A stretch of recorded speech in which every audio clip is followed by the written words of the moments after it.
Welcome students. Today we are going to continue with the next topic of matter in our surrounding, that is liquids. In my previous video, you have watched what is classification of matter and very earlier video that is made on the topic introduction of this chapter. And today we are going to continue with the liquid. आज के topic में हम liquids के properties के बारे में study करने जा रहे हैं। आज हम इसके लिक्विड्स के क्या क्या फिजिकल प्रॉपर्टीज हैं, क्या क्या कैरेक्टरिस्टिक्स हैं, हम इनके कैरेक्टरिस्टिक के बारे में आज स्टडी करेंगे, लिक्विड्स के बारे में भी और गैसेस के बारे में। तो चलिए इस वीडियो को स्टार्ट करते हैं। लिक्विड्स किसे कहते हैं, लिक्विड्स क्या है? तो लिक्विड मैटर का वह स्टेट है जिसके पार्टिकल्स के बीच फोर्स ऑफ अट्रैक्शन बहुत स्ट्रांग होता है, लेकिन उतना भी स्ट्रांग नहीं होता जितना कि सॉलिड्स के पार्टिकल्स के बीच पाया जाता है। माना जाता है कि लिक्विड के पार्टिकल्स जो है वो थोड़े डिस्टेंट होते हैं, यानी उनके बीच में थोड़ा थोड़ा स्पेस होता है, वो एक दूसरे से थोड़े दूर दूर होते हैं, है ना। और इनके पार्टिकल्स के बीच में फोर्स ऑफ अट्रैक्शन जो है थोड़ा ज्यादा ही होता है ना, गैसेस के कंपैरिजन में। लेकिन लिक्विड सॉलिड के कंपैरिजन में फोर्स ऑफ अट्रैक्शन जो है इसके पार्टिकल्स के बीच में बहुत कम होता है ना। तो हम इसको लिख सकते हैं a strong force of attraction.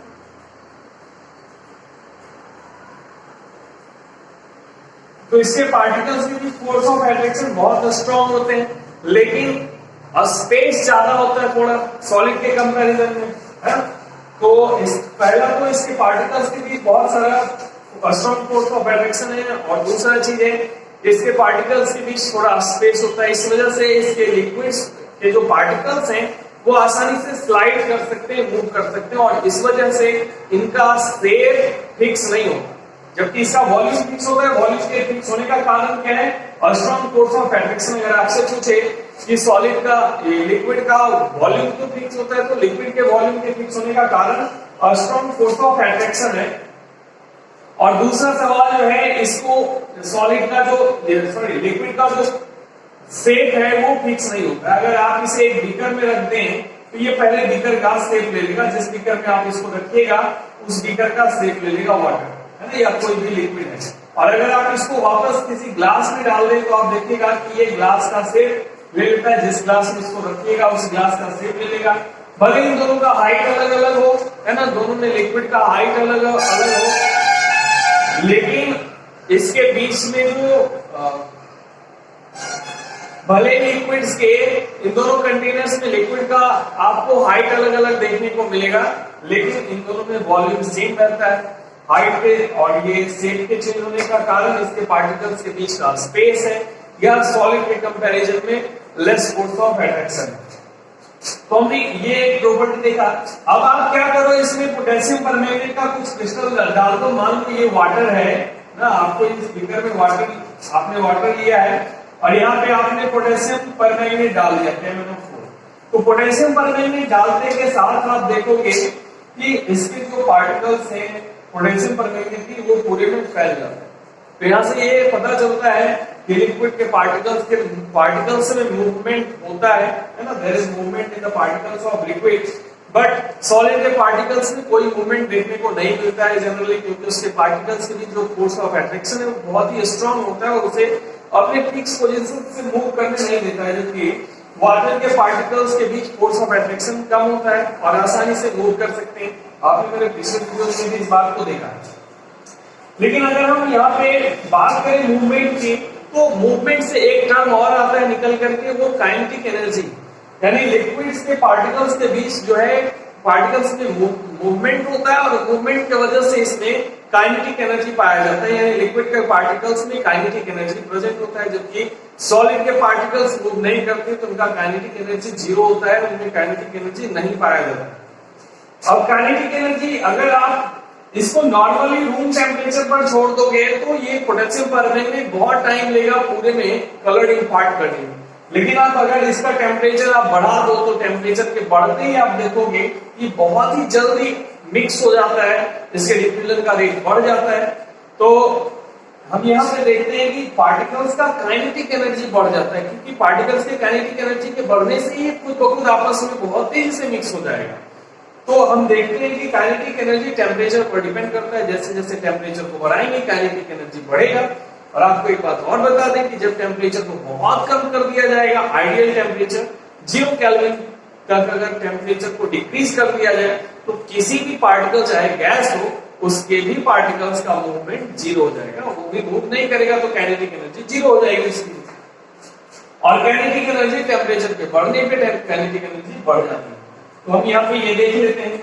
अब एक बात और करते हैं, अगर आप कंप्रेसिबिलिटी की बात करें, आपने देखा है कि लिक्विड्स को कंप्रेस नहीं किया जा सकता है, क्योंकि लिक्विड के पार्टिकल्स के बीच जो फोर्स ऑफ अट्रैक्शन है वो बहुत स्ट्रॉन्ग है, और पहले से ही इसके पार्टिकल्स इनफ क्लोज्ड होते हैं और उन्हें हम और ज्यादा दूर नहीं कर सकते।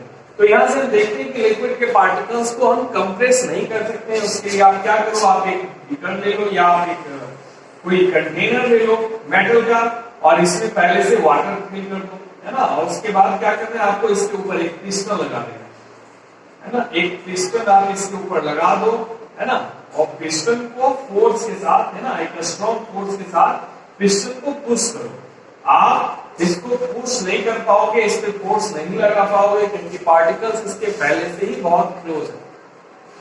अब एक बात आती है डिफ्यूजन की। डिफ्यूजन क्या है, आप जानते हैं, लिक्विड के पार्टिकल्स मूव करते हैं और मूवमेंट की वजह से, अपने मूवमेंट की वजह से वो आपस में मिक्स हो जाते हैं। जैसे हमने पोटेशियम परमैंगनेट रखा, तो पोटेशियम परमैंगनेट के पार्टिकल्स आपस में मिक्स करते हैं।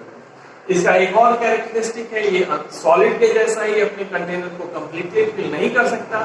क्यों नहीं कंप्लीटली फिल कर सकता? क्योंकि कंप्लीटली फिल करने का मतलब क्या है? करने का मतलब ये है कि अगर आपके ना, ये आपका अगर रूम है मान लो, और आपने यहाँ पे पानी गिराया, तो ये पानी क्या इस पूरे रूम में फैलेगा? नहीं फैलेगा ना, क्योंकि इसके पार्टिकल्स के बीच स्ट्रॉन्ग फोर्स ऑफ अट्रैक्शन है और वो इसको यहां से यहां तक जाने नहीं देगा। लेकिन अगर आप कोई इंसेंस स्टिक यहाँ जला दो, है ना, इंसेंस स्टिक कहने का मतलब अगर आपके पास अगरबत्ती है ना, या कोई परफ्यूम लगा के इस कॉर्नर में खड़े हो जाए, तो आपको इस पूरे रूम में कहीं भी आप खड़े होकर के इसके स्मेल को डिटेक्ट कर सकते हैं। तो यहां से ये समझ में आता है कि लिक्विड के पार्टिकल्स के जो है वो अपने कंटेनर्स को कंप्लीटली फिल नहीं कर सकते हैं, क्योंकि इनके पार्टिकल्स के बीच स्ट्रॉन्ग फोर्स ऑफ अट्रैक्शन है। जबकि गैस के पार्टिकल्स ऐसा कर सकते हैं, क्योंकि उनके बीच फोर्स ऑफ अट्रैक्शन बहुत ही कम पाया जाता है। तो यहां हमने इस बात को देख लिया, लिक्विड में हम आसानी से तैर सकते हैं, है ना, और थोड़ा सा मेहनत है एयर के कंपैरिजन में। लेकिन सॉलिड्स में अगर आपके पास दीवार है, तो दीवार के आर पार आप नहीं जा सकते। लेकिन यही दीवार अगर पानी का बना होता तो आप आसानी से आर पार जा सकते हैं, पानी में आप तैर सकते हैं, आप चल सकते हैं। कारण क्या है? क्योंकि उसके पार्टिकल्स के बीच फोर्स ऑफ अट्रैक्शन कम है। ये सॉलिड के कंपैरिजन में सॉलिड के पार्टिकल्स के बीच, है ना, फोर्स ऑफ अट्रैक्शन ज्यादा होते हैं, जिस वजह से आप अपना हाथ आसानी से मूव नहीं कर सकते। लेकिन वाटर में आप हाथ आसानी से मूव कर सकते हैं, क्योंकि वाटर के पार्टिकल्स के बीच फोर्स ऑफ अट्रैक्शन सॉलिड के कंपैरिजन में कम होता है। तो यहां से हमें ये भी बात समझ में आ जाती है कि हम क्यों लिक्विड में आसानी से मूव कर लेते हैं, जबकि सॉलिड में नहीं कर पाते हैं। तो यहां से हमें इन सारी चीजों के बारे में जानकारी तो दी जाती है। अब हम क्या कि किस तरह से लिक्विड के पार्टिकल्स के बीच फोर्स ऑफ अट्रैक्शन बहुत कम होता है, जिसकी वजह से हम अपना हाथ आसानी से मूव कर सकते हैं या वाटर में हम मूव कर सकते हैं। लेकिन अगर हम बात करें एक और कैरेक्टरिस्टिक की, जैसे फ्लो करने की, तो लिक्विड्स जो है वो आसानी से फ्लो कर सकते हैं। अगर आपके पास एक ग्लास में वाटर है, मान लो, या अगर आपके पास एक बीकर में वाटर भरा हुआ है और इसको आप नीचे गिरा दो, इस पानी को नीचे गिरा दो, तो ये पानी जो है आसानी से नीचे फैल जाएगा, फ्लो करने लगेगा। लेकिन अगर आप इसमें सैंड भर दो तो सैंड फ्लो करेगा, नीचे गिराने के बाद नहीं करेगा।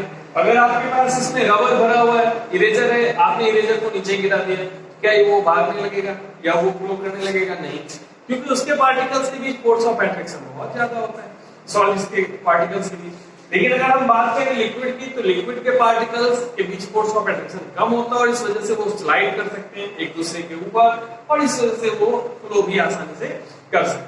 तो हमने यहाँ पे लिक्विड्स के कैरेक्टरिस्टिक का स्टडी कर लिया। अब हम गैसेस के कैरेक्टरिस्टिक का भी हम स्टडी कर लेते हैं।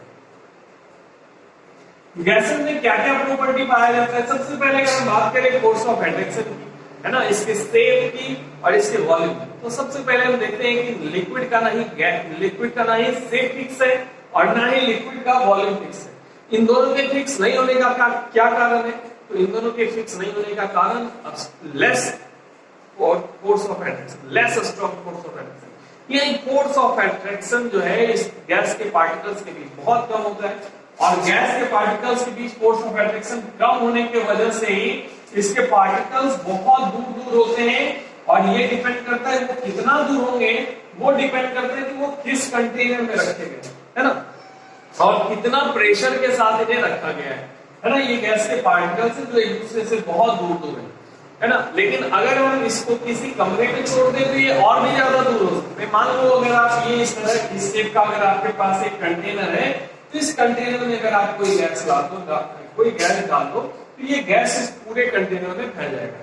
जैसे अगर आप कोई एक परफ्यूम किसी रूम में या किसी एक कॉर्नर पे डाल दें, या कोई इंसेंस स्टिक जला दें किसी कॉर्नर में, तो आप देखिएगा कि उसके स्मेल को दूर तक आसानी से डिटेक्ट किया जा सकता है ना। ऐसा इसलिए हो रहा है क्योंकि गैस के पार्टिकल्स वहां से जहां आपने रखा है वहां से एयर के साथ आसानी से मिक्स होकर के जहां तहां फैल जा रहा है आसानी से, है ना, क्योंकि उसके पार्टिकल्स के बीच फोर्स ऑफ अट्रैक्शन बहुत ही कम होता है।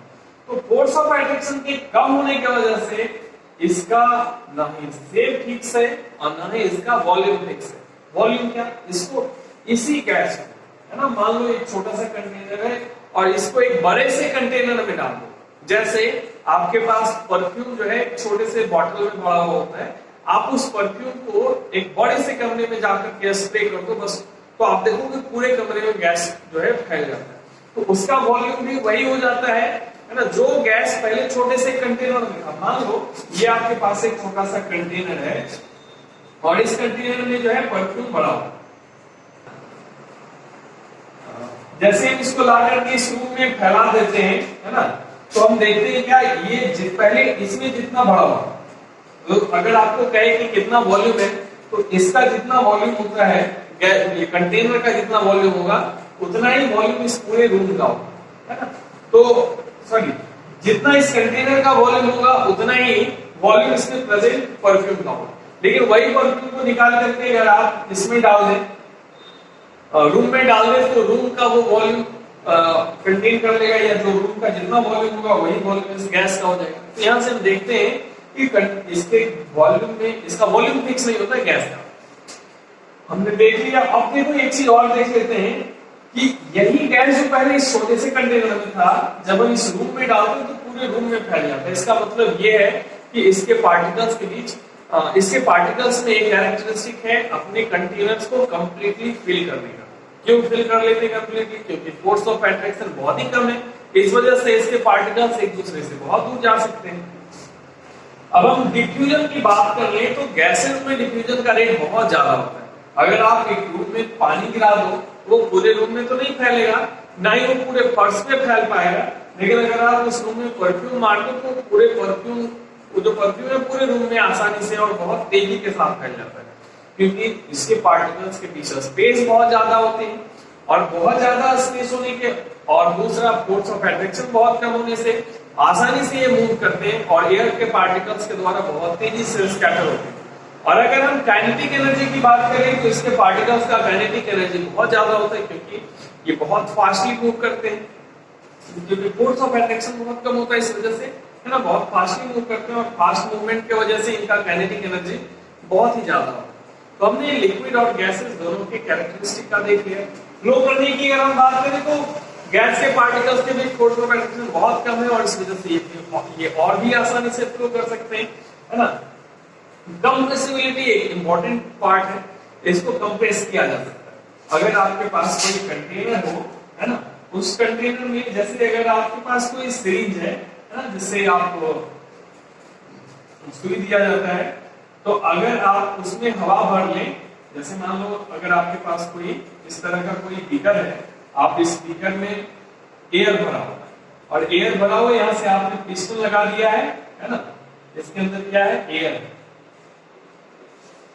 तो आप जैसे ही पिस्टन से इस पर फोर्स लगाओगे तो आप आसानी से बहुत हद तक इसको कंप्रेस कर दोगे, ये बहुत ज्यादा नजदीक आ जाएगा, है ना। ऐसा इसलिए हो क्योंकि इसके पार्टिकल्स पहले से बहुत दूर होते हैं और पार्टिकल्स के बीच फोर्स ऑफ अट्रैक्शन कम है, इस वजह से इनको आसानी से हम कंप्रेस कर सकते हैं। तो इनमें गैसेस में कंप्रेसिबिलिटी पाई जाती है। आप देख सकते हैं एलपीजी जो आपके घर में है वो गैस था, गैस होता है पहले, और उसी गैस को हाई प्रेशर के साथ उसको है ना, एक छोटे से कॉम्पैक्ट कंटेनर में इसको हम कंप्रेस कर सकते हैं। तो सबसे बड़ा फायदा इसका ये है कि हम लार्ज वॉल्यूम के गैस को एक स्मॉल से कंटेनर में पुट कर सकते हैं, रख सकते हैं, है ना, क्योंकि इसको कंप्रेस कर सकते हैं। आप क्या अगर सॉलिड को कंप्रेस किया जा सकता तो सोचो कितना आसान होता है ना, बड़े से बड़े चीजों को कंप्रेस करके दूसरी जगह लेके जा सकते थे आसानी से, लेकिन ऐसा पॉसिबल नहीं है क्योंकि उसके पार्टिकल्स पहले से ही मोस्ट ऑर्डरली अरेंज होते हैं, उनको कंप्रेस नहीं कर सकते। ना ही लिक्विड को आप कंप्रेस कर सकते हैं क्योंकि लिक्विड के पार्टिकल्स भी पहले से ही मोस्ट ऑर्डरली अरेंज होते हैं। तो यहां से हमने लिक्विड और गैसेस इन दोनों के प्रॉपर्टीज का स्टडी किया। अगर आपको इनके प्रॉपर्टीज में कोई प्रॉब्लम है, अगर आपको कोई सवाल पूछना है तो आप मेरे कमेंट बॉक्स में डाल सकते हैं। अगर आपने इससे पहले का वीडियोस नहीं देखा है तो पहले का वीडियोस देखने के लिए डिस्क्रिप्शन बॉक्स में जाएं, वहां पे दिए गए लिंक पर क्लिक करें और हमारे प्रीवियस वीडियोस को देख सकते हैं। तो अगले वीडियोस के साथ मिलते हैं अगले दिन, तब तक के लिए घर पे रहिए, सुरक्षित रहिए।